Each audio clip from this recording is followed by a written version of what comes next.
According to surveys, most of the more than 150,000 inhabitants of Gagauzia, who are Turkish-speaking of Christian Orthodox religion, are in favor of closer relations with Russia and Turkey, and only 10% want a rapprochement to the EU. The options of the people from Gagauzia differ radically from the pro-European orientation of the central government in Chisinau, that last year concluded association and free trade agreements with the EU, hoping that Moldova will join the EU in 2020.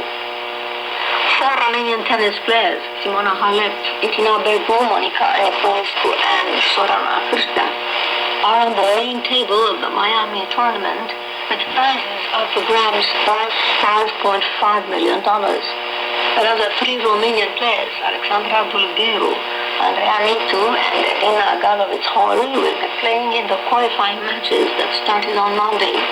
Halep, third-seeded in Miami, last week won the Indian Wells tournament, the most important in her career. Thanks to her success, Halep is a leader in the road to Singapore classification for the Champions Tournament, which registers the best results in a calendar year. And that's the news from the Romania International.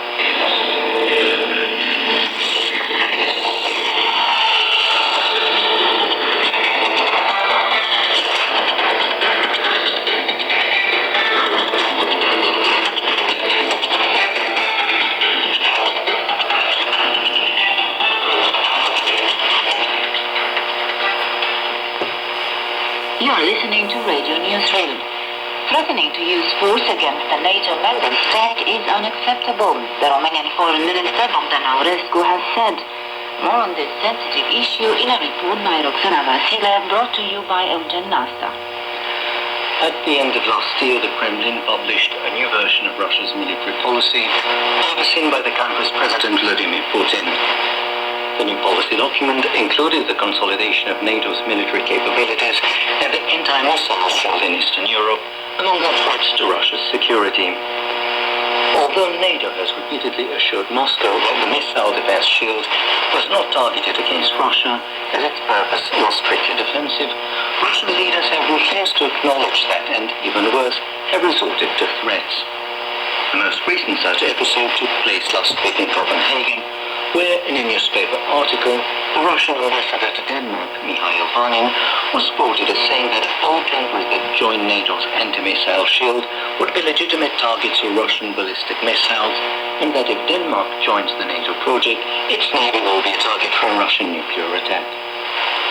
Denmark's Foreign Minister, Martin Lidegaard, reacted strongly to the comments, calling the ambassador's statement unacceptable. In its turn, NATO made it clear that it would defend all its allies against any threats. The American ambassador to Copenhagen also condemned the Russian official statements. The Romanian Foreign Minister Bogdan Aurescu reacted by saying that threatening to use force against a NATO member state was unacceptable. The anti-missile shield is designed only for self-defense, as it is defined by the UN Charter, and has nothing to do with Russia, Bogdan Aurescu has pointed out. Romania came under a lot of pressure when it became part of NATO's ballistic shield system, and so was Poland and anyone else who wants to join in this defensive capability. NATO's top military commander, US Air Force General Philip Breedlove, has said in Brussels. In the meantime, in the context of Crimea's annexation by Russia and the armed conflict in eastern Ukraine, both NATO and the Russian Federation are carrying out extensive military drills. Last week alone, the alliance carried out a naval military exercise in the Black Sea, which included Romania. Britain, Norway and Germany have also hosted NATO military drills. Russia has in turn planned extensive unannounced military moves in its European Arctic region.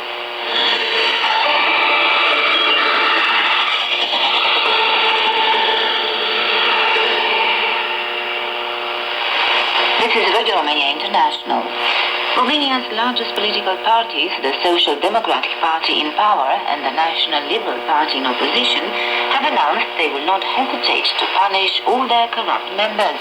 To end Radio Newsreel, Elena Enache has a report on this issue by Bogdan Matei. seriously compromised by huge corruption, scandals and nepotism, and perceived by the general public and the media as incompetent and unwilling to engage in effective communication with the voters, Romania